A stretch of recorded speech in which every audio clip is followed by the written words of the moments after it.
नमस्कार, स्वागत है आपका एनवी न्यूज के इस खास कार्यक्रम अपने उत्तराखंड में। आपके साथ मैं हूं पूजा परमार। चलिए खबरों की शुरुआत करते हैं। देहरादून में सीएम पुष्कर सिंह धामी ने राष्ट्रीय रैंकिंग टेबल टेनिस प्रतियोगिता का उद्घाटन किया। इस दौरान मुख्यमंत्री भी टेबल टेनिस खेलते हुए नजर आए। ये प्रतियोगिता 1 सप्ताह तक चलेगी। इस दौरान सीएम ने कहा कि अगर खेलों का जीवन का हिस्सा बना लिया जाए तो युवाओं ने दिशा में आगे बढ़ेंगे। सरकार युवाओं को खेलों के प्रति रुचि बढ़ाने के लिए कई प्रयास कर रही है। नई खेल नीति के द्वारा भी युवाओं को जागरूक किया जा रहा है। जगह जगह कंपटीशन का आयोजन कराया जा रहा है ताकि युवा खेलों में रुचि लें। इससे शारीरिक और मानसिक विकास होता है।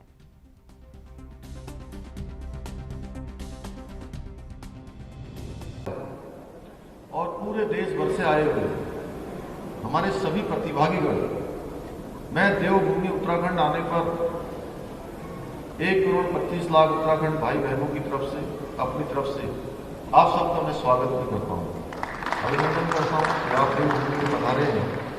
और निश्चित रूप से ये चैंपियनशिप आज से प्रारंभ होकर अगले 1 सप्ताह तक चलने वाली है और लगातार 1 सप्ताह तक इस चैंपियनशिप में आप सब लोग भाग लेंगे। निश्चित रूप से आप सबको यहाँ से अच्छे अनुभव प्राप्त होंगे, मैं ऐसी शुभकामनाएं देता हूँ। और खेलों के बारे में जितना कहा जाए उतना कम है, क्योंकि खेलों के बिना हमारा जीवन शून्य है। शिक्षा के माध्यम से हम टीम भावना नहीं सीख सकते। अगर कुछ संभव है सीखना तो खेल ही एक ऐसा विषय है जिससे हम आपस में रहना, आपस में खेलना, आपस में मिलना और अपने आप में अपनी सामान्य दिनचर्या में इसको लाना। खेलों से जहाँ सद्भावना व आपसी एकता बढ़ती है, खिलाड़ियों में सिर्फ खेल की भावना होती है, वे जाति, धर्म, सीमा के बंधन से आजाद होते हैं। हमारे खिलाड़ी भाई या बहनें जो खेलने के लिए जाते हैं तो उस समय में उनको बहुत सारी जरूरतें होती हैं। खेलने जाने के लिए किराया चाहिए होता है, खाने के लिए पौष्टिक आहार चाहिए होता है, साथ में रहने के लिए चाहिए होता है। उस समय में वो व्यवस्था संभव नहीं होती है और बहुत मुश्किलों का उनको सामना करना पड़ता है। लेकिन जब वो पदक जीत जाते हैं, कोई पुरस्कार मिल जाता है, तो उनके लिए लाइन लग जाती है, लंबी लंबी लाइन लगती है, बड़े बड़े पुरस्कार मिलते हैं। लेकिन उससे पहले उनकी गुमनामी को कोई देखता नहीं है। अब हमारी सरकार ने नई खेल नीति में ऐसी व्यवस्था की है कि कोई भी योग्यता जिसके अंदर है, क्षमता है, प्रतिभावान है, जो आगे बढ़ने का हुनर है, तो उसके हुनर को कोई रोक नहीं सकता, उसकी क्षमता को कोई तोड़ नहीं सकता है, उसकी प्रतिभा को कोई रोक नहीं सकता है। और नई खेल नीति में ऐसे सभी खिलाड़ियों को मौका दिया। हर प्रकार से हमने उसमें व्यवस्था करी है और हमने नई खेल नीति को अभी लागू किया है। नई खेल नीति में खिलाड़ियों के उन्नयन, खेल प्रतिभाओं को तलाशने, निखारने, खेलों के प्रति रुचि बढ़ाने, खिलाड़ियों के नियोजन, सामान्य आहार के साथ साथ एक्स्ट्रा न्यूट्रिशन, फूड डाइट की व्यवस्था, उनके रोजगार के अवसर तथा संबंधित जितनी भी सुविधाएं हमने उसका प्रावधान किया है। मैंने वीर चंद्र सिंह गढ़वाली जी की पुण्यतिथि के अवसर पर एक घोषणा की थी, क्योंकि हमारे बहुत सारे खिलाड़ी भाई हैं, बहुत सारे सेना में, अर्धसैनिक बलों में जो भर्ती होना चाहते हैं, जाना चाहते हैं, शारीरिक क्षेत्र में अपना अभ्यास करना चाहते हैं, शारीरिक क्षमताओं का विकास करना चाहते हैं, उनके लिए हम हर ग्राम सभा में एक ओपन जिम खोलेंगे ऐसी घोषणा की थी। और एक केवल घोषणा नहीं, इसके साथ साथ वित्तीय प्रबंधन करते हुए इसका शासनादेश भी कर दिया है, जो जल्दी ही हमारे व्यवहारिक रूप में लोगों के सामने आएगा। हमने ओलंपिक में शानदार प्रदर्शन करने वाली वंदना कटारिया को बेटी बचाओ बेटी पढ़ाओ अभियान का ब्रांड एम्बेसडर बनाकर महिला सशक्तिकरण को भी बढ़ावा दिया है। साथ ही क्योंकि और बच्चे भी उससे प्रेरणा लें, उसके लिए हमने स्टेडियम का नाम भी उनके नाम से करने की हमारी सरकार ने फैसला किया है। हमारी सरकार द्वारा युवा कल्याण एवं प्रांतीय विकास दल के युवक मंगल दल और महिला मंगल दलों को स्वावलंबन हेतु मुख्यमंत्री पुष्कर सिंह धामी ने चमोली में हिमवंत कवि चंद्र कुंवर वर्तवाल विलेज इंडस्ट्रियल एंड टूरिज्म शरदोत्सव का शुभारंभ किया। इस मौके पर सीएम ने कहा, इस मेले का उद्देश्य हमारी संस्कृति और इसके विस्तार में जुटे व्यक्तियों को प्रोत्साहित करना है। इस मेले के माध्यम से हम खादी ग्रामोद्योग और इसके द्वारा बनाई जाने वाली वस्तुओं का प्रचार प्रयास करने का प्रयास कर रहे हैं। प्रदेश में ऐसा अनुकूल माहौल तैयार कर रहे हैं जिससे कि हमारे कुटीर उद्योग अधिक से अधिक संख्या में पनपे और पहाड़ के सुंदर से सुंदर इलाके में भी रोजगार के अधिक से अधिक अवसर प्रदान हो। साथ ही मुख्यमंत्री ने कहा कि फैसले केवल पूरी घोषणाएं नहीं हैं, बल्कि इन पर पूरी तेजी से और गंभीरता के साथ अमल भी हो रहा है। हमारा लक्ष्य उत्तराखंड के रजत जयंती वर्ष तक प्रदेश को सर्वश्रेष्ठ राज्य बनाने का है।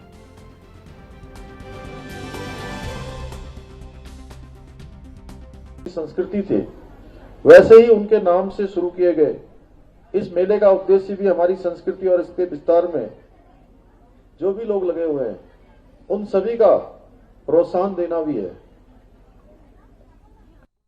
इस मेले के माध्यम से हम खादी ग्राम उद्योग और इसके द्वारा बनाए जाने वाली वस्तुओं प्रचार प्रसार करने का सफल प्रयास कर रहे हैं। साथ ही खादी के उत्पादों व अन्य ग्रामोद्योग में काम करने वाले, उसमें अभिरुचि रखने वाले व्यक्तियों के प्रशिक्षण पर बल देना भी हमारे लक्ष्य में शामिल है। हम प्रदेश में एक ऐसा अनुकूल माहौल तैयार कर रहे हैं जिससे कि हमारे कुटीर उद्योग अधिक से अधिक संख्या में पनपे और पहाड़ के सुदूर से सुदूर क्षेत्रों में रोजगार के अधिक अवसर पैदा हों। कल की कैबिनेट में, कल जो हमने मंत्रिमंडल की बैठक करी थी, उसमें बहुत सारे मानकों में, चूंकि पहाड़ में उद्योग लगाने पर कुछ मानक ज्यादा बड़े थे, उनकी लंबाई चौड़ाई का भी लंबे मानक थे, उनमें हमने शिथिलीकरण प्रदान किया है कि जो हमारे उद्योग धंधे हैं वो केवल मैदानी क्षेत्रों में न लगे, बल्कि हमारे उद्योग, हमारे धंधे, हमारे यहाँ के कुटीर उद्योग हमारे पहाड़ों में भी लगे और उनका भी संवर्धन हो, उनको भी काम करने का अवसर मिले। और जब उद्योग धंधे यहाँ लगेंगे तो आप निश्चित मानिए कि अगर उद्योग धंधे कहीं भी लगते हैं तो रोजगार के अवसर बढ़ते हैं। और हमारा उद्देश्य है कि हम रोजगार के अवसर ज्यादा से ज्यादा पैदा करें, क्योंकि मैं ऐसा मानता हूं, मैं हर बार ऐसा बोलता हूं कि जो सरकारी नौकरियां हैं, उन सरकारी नौकरियों में चूंकि वो हजारों की संख्या में है, लेकिन बेरोजगारों की संख्या वो लाखों में है। निश्चित रूप से देखिए, सरकार की भी अपनी सीमा है, सभी पद भर भी जाएंगे तो बहुत सारे लोगों को काम नहीं मिल पाएगा। इसलिए इस प्रकार से रोजगार के अवसर, इसी प्रकार से स्वरोजगार के अवसर कैसे पैदा हों, इसके लिए हमारी सरकार लगातार काम कर रही है। मैं माननीय प्रधानमंत्री जी का भी धन्यवाद करना चाहता हूं कि उनके प्रधानमंत्री सशस्त्र सेना झंडा दिवस के अवसर पर मुख्यमंत्री आवास में सैनिक कल्याण एवं पुनर्वास निदेशालय के उप निदेशक सेवानिवृत्त कर्नल MS जोधा और कर्नल BS रावत ने मुख्यमंत्री पुष्कर सिंह धामी को फ्लैग लगाया। इस दौरान मुख्यमंत्री ने कहा कि देश की रक्षा हेतु सदैव तत्पर रहने वाले अपने वीर सैनिकों पर हमें गर्व है। सशस्त्र सेना झंडा दिवस का ये अवसर राष्ट्र के सजग प्रहरियों के अविस्मरणीय बलिदानों और साथ ही सेवाओं को स्मरण करने और उनके प्रति कृतज्ञता प्रकट करने का भी दिन है। मुख्यमंत्री धामी ने प्रदेश के नागरिकों से सशस्त्र सेना झंडा दिवस कोष में सैनिक परिवारों के कल्याण के लिए अपना योगदान देने की भी अपील की।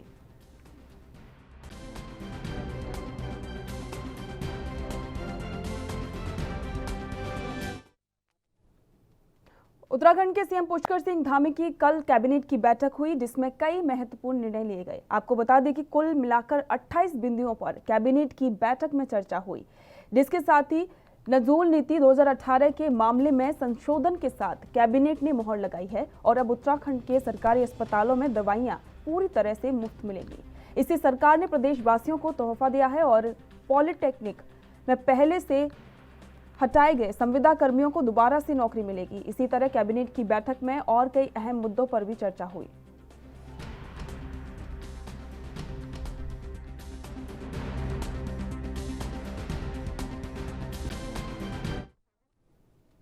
उत्तराखंड के खेल मंत्री अरविंद पांडे हरिद्वार पहुंचे, जहां नवनिर्मित सिंथेटिक हॉकी स्टेडियम का नाम बदलकर वंदना कटारिया के नाम से रखा गया।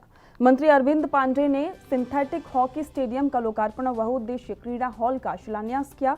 इस दौरान खेल मंत्री ने कहा कि सरकार का लक्ष्य खिलाड़ियों को आगे लाने का है, उन्हें ज्यादा से ज्यादा अवसर देने का है ताकि नए खिलाड़ी उभर कर सामने आए।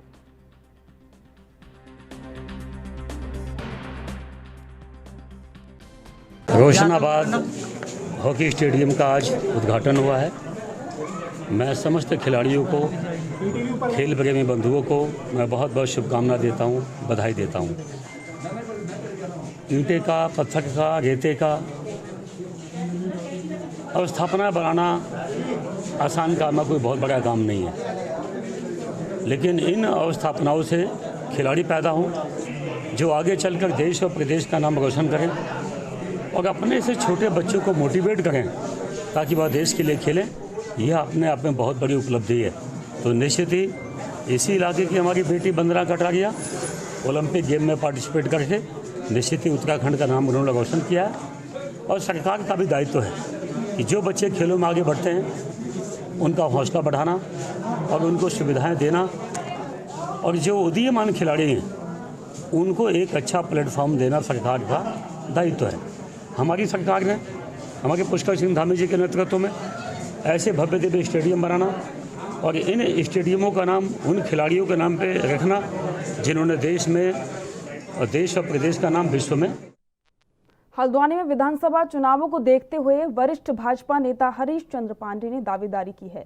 उनका कहना है कि पार्टी में रहते हुए उन्होंने कई लोगों को चुनाव लड़ाने और आगे बढ़ाने का कार्य किया है और पार्टी में रहते हुए कई पदों पर भी अपनी सेवाएं दी हैं। साथ ही कहा, प्रधानमंत्री नरेंद्र मोदी के समय में भाजपा आज देश और विश्व में सबसे बड़ी पार्टी बन गई है और विभिन्न समस्याओं को लेकर सरकार बड़ी बड़ी समस्याओं का निस्तारण कर रही है। उनका कहना है कि विधानसभा 2022 में अगर हल्द्वानी सीट पर आशीर्वाद मिलता है तो वे चुनाव जरूर जीतेंगे।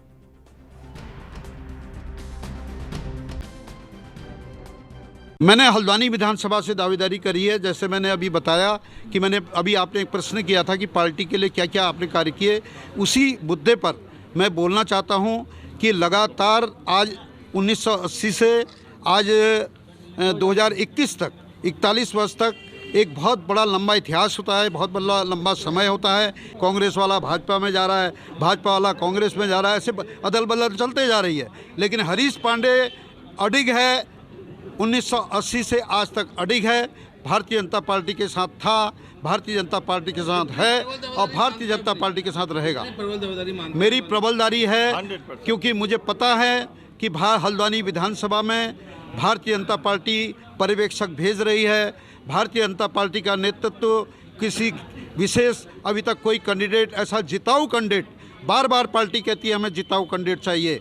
मैं बताना चाहता हूं, मैं जिताऊ कैंडिडेट हूं, मेरे पास सारी योग्यताएं हैं, पूरा शहर मेरे साथ है। विधानसभा सामान्य निर्वाचन 2022 को ध्यान में रखते हुए निर्वाचन आयोग के दिशा निर्देश पर कुमाऊं मंडल के व्यय अनुवीक्षण सेल और साथ ही मीडिया सर्टिफिकेशन और मॉनिटरिंग कमेटी के नोडल अधिकारियों का एक दिवसीय प्रशिक्षण विकास भवन सभागार में आयोजित किया गया। इस प्रशिक्षण में कुमाऊं मंडल के जनपदों के जिला स्तरीय मास्टर ट्रेनर ने प्रतिभाग किया।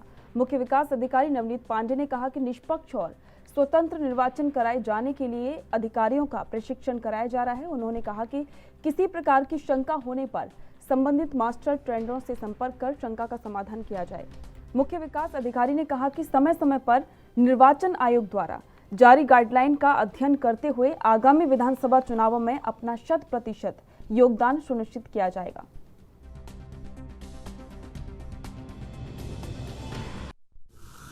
ये भारत निर्वाचन आयोग के निर्देशानुसार मंडलीय स्तर पर हमारी आज एक दिन की कार्यशाला आयोजित की गई है, जिसमें कुमाऊं मंडल के 6 जनपदों के जो हमारे व्यय पर्यवेक्षण से संबंधित विभाग हैं, यथा पुलिस विभाग, आबकारी विभाग और हमारे जो वित्त लेखा विभाग के जो अधिकारी हैं, उन लोगों की आज एक दिवसीय कार्यशाला की जा रही है। आगामी विधानसभा सत्र के दौरान कांग्रेस ने कई मुद्दों को लेकर सरकार को घेरने के लिए रणनीति तैयार कर ली है। इस दौरान कांग्रेस के वरिष्ठ नेता हीरा सिंह बिष्ट ने कांग्रेस भवन में एक पत्रकार वार्ता के दौरान कहा कि कांग्रेस राज्य भर के कई जन मुद्दों को उठाने का काम करेगी और उसके साथ ही राजधानी देहरादून में बड़ी संख्या में लोगों को एकत्रित करके विधानसभा का घेराव किया जाएगा। उन्होंने कहा कि कांग्रेस महंगाई, बेरोजगारी के साथ साथ निजीकरण को बंद करने की भी मांग करेगी।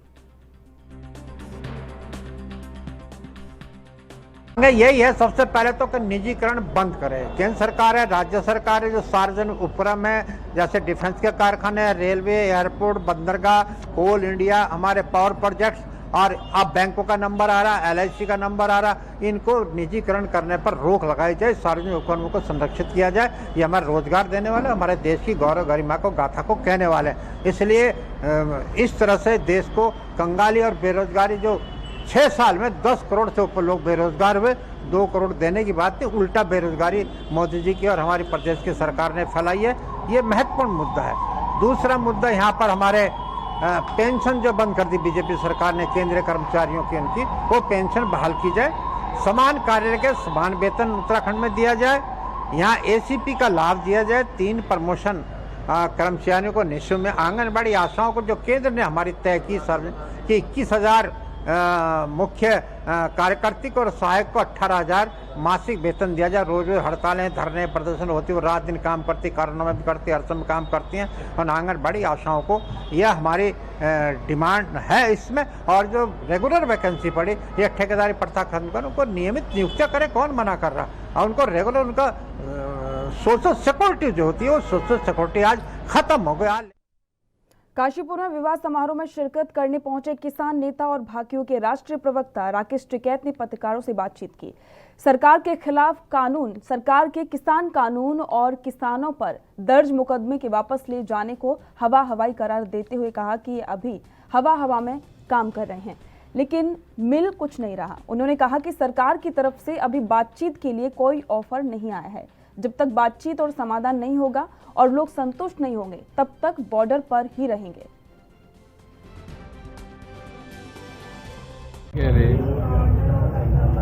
गाजीपुर बॉर्डर का बॉर्डर तो वही रहेंगे तो सारे रहेंगे, खाली होंगे तो सारे खाली होंगे। ये सरकार किसानों की मांग नहीं मांगती है और आगे विधानसभा चुनाव आ रहा है, तो इसमें संयुक्त किसान मोर्चा हम इंतजार करेंगे इनका चुनाव आचार संहिता तक, उसके बाद में बताएंगे हम। क्या अपना प्रत्याशी भी जो चुनाव मैदान में उतरने जा रही है क्या? ना, हमारा तो कोई किसान मोर्चा की तरफ से नहीं, हमारा कोई संयुक्त मोर्चे की तरफ। आचार संहिता के दौरान एक जगह भीड़ लगानी बिल्कुल भी आगे के लिए लागू नहीं होगा। तो यूनियन पे पाबंदी होती, किसान यूनियन कोई चुनाव थोड़ा लड़ रही, वो तो अपनी मीटिंग करती है, हमारा पर्चा कैंसिल करती है, भाई हम उल्लंघन कर रहे हैं। अच्छा, किस तरह का मतलब अगर नहीं मानते हैं और चुनाव आ जाता है, बताएंगे किस तरह का बहिष्कार करेंगे या क्या करेंगे बताएंगे, सलाह करेंगे, सलाह करेंगे। गणतंत्र दिवस नजदीक आ रहा है। हाँ, ये तो आता ही है। सामुदायिक स्वास्थ्य केंद्र थराली में राष्ट्रीय स्वास्थ्य मिशन के अंतर्गत कार्यरत स्वास्थ्य कर्मी अपने पूर्व निर्धारित कार्यक्रम के तहत हड़ताल पर चले गए हैं। स्वास्थ्य कर्मियों के हड़ताल पर चले जाने से स्वास्थ्य केंद्र थराली में भी स्वास्थ्य व्यवस्थाएं पूरी तरह से चरमरा गई हैं। राष्ट्रीय स्वास्थ्य मिशन के तहत कार्यरत स्वास्थ्य कर्मी फिलहाल केवल इमरजेंसी सेवाओं के लिए अस्पताल में बने हुए हैं, लेकिन हड़ताल पर गए स्वास्थ्य कर्मियों ने चेतावनी देते हुए कहा कि सरकार उनकी मांगें पूरी नहीं करती है तो 9 दिसंबर से पूरी तरह से अनिश्चितकालीन हड़ताल पर चले जाएंगे, जिससे पूरी तरह स्वास्थ्य सेवाओं के चरमरा जाने के आसार बने हुए हैं।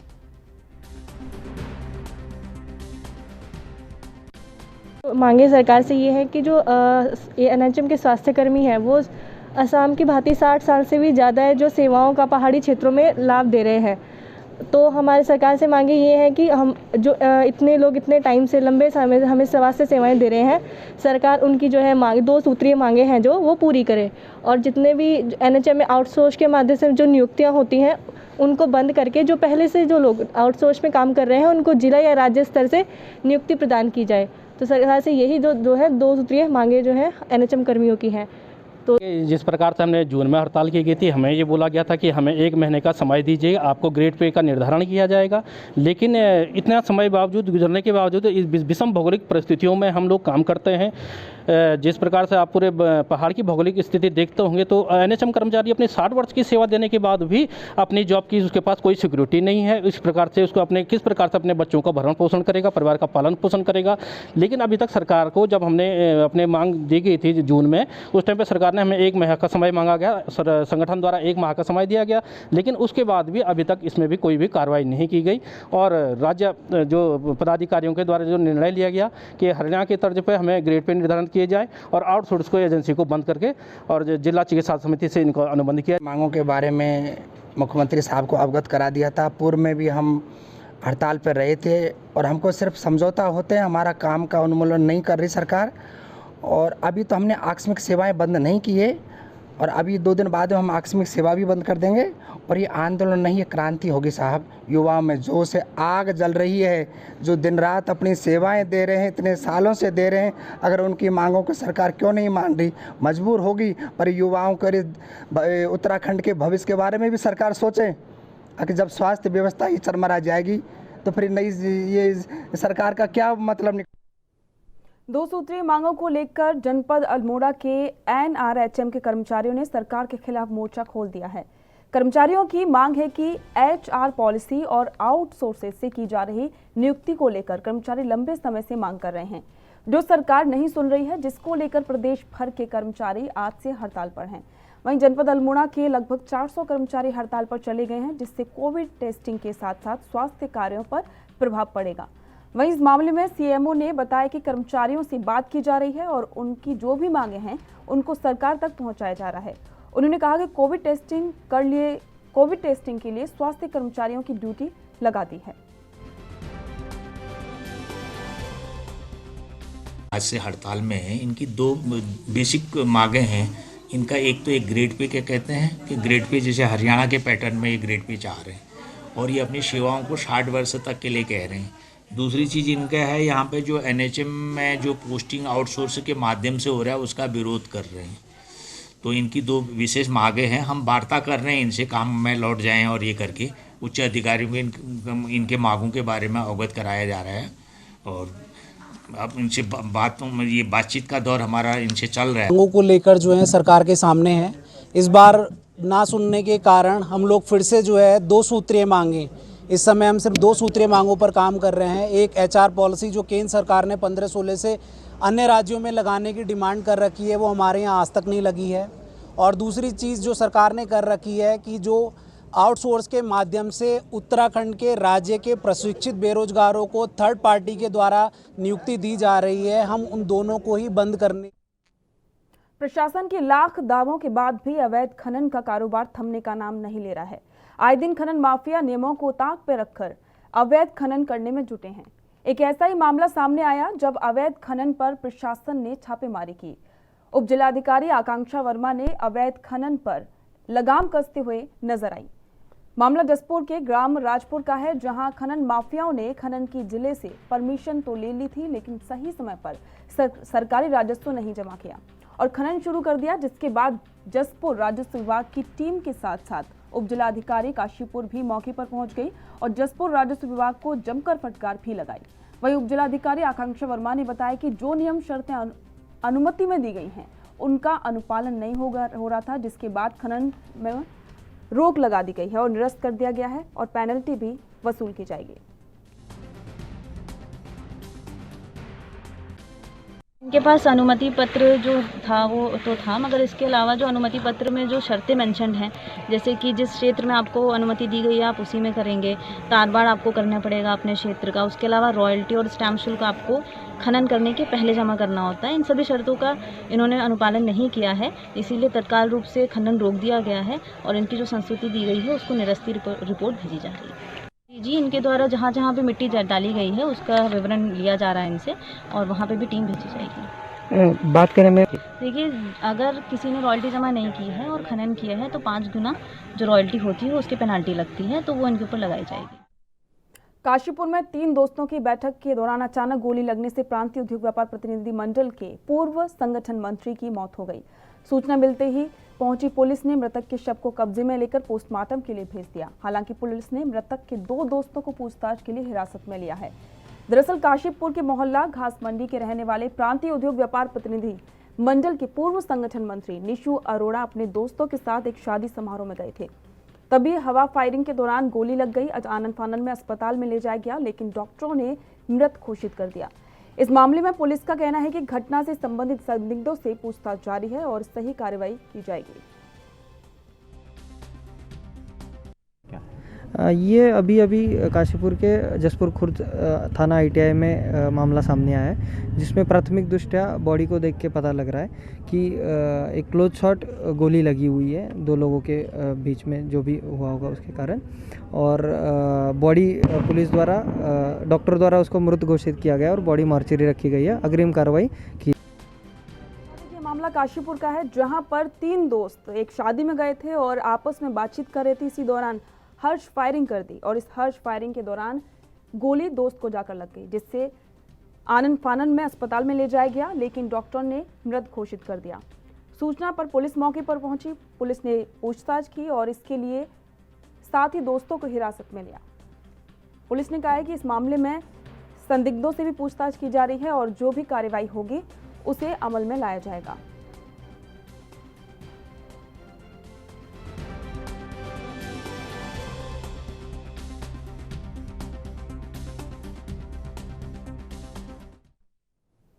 और इसी के साथ अपनों उत्तराखंड में फिलहाल इतना ही।